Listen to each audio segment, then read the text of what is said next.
ආයුබෝවන් මම නර්ස් ලලිත් කැනඩාවේ රෝහලක සේවය කරන බලපත්‍රලාභී ප්‍රායෝගික හෙද නිලධාරියෙක්. අද අපි කතා කරන්නේ ලෝකයේ වැඩිම පිරිසක් නිහඬවම මරණයට ඇද දමන අධිරුධිර පීඩනය ගැනයි. සරලවම කිව්වොත් රුධිරය ගමන් කරන නහර බිත්ති මත රුධිරය මගින් ඇති කරන තෙරපුම තමයි රුධිර පීඩනය කියලා හඳුන්වන්නේ. නහර පටුවීම නිසා හදවතට වැඩි වෙහෙසක් දරන්න වෙනවා. මෙන්න මේ පැතෝෆිසියොලොජි එක නිසා තමයි රුධිර පීඩනය ඉහළ යන්නේ. අධික ලුණු භාවිතය, ව්‍යායාම මදිකම, ස්ථූලතාවය සහ ජානමය බලපෑම මේට ප්‍රධානතම හේතු විදිහට හඳුන්වන්න පුළුවන්.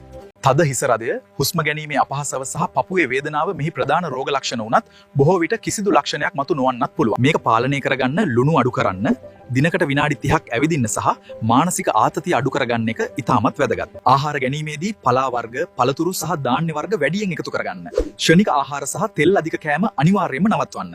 සෑම දිනකම එකම වේලාවකට ඖෂධ ගැනීමෙන් රුධිරයේ ඖෂධ මට්ටම ස්ථාවරව පවතිනවා. එමගින් රුධිර පීඩනය හදිසියේ ඉහළ යාම වළක්වා ඔබේ ජීවිතය ආරක්ෂා කරනවා. ඖෂධ නිසා ක්ලාන්තය, වියඳි කැස්ස හෝ තෙහෙට්ටුව වැනි අතුරු ආබාධ ඇති වෙන්න පුළුවන්.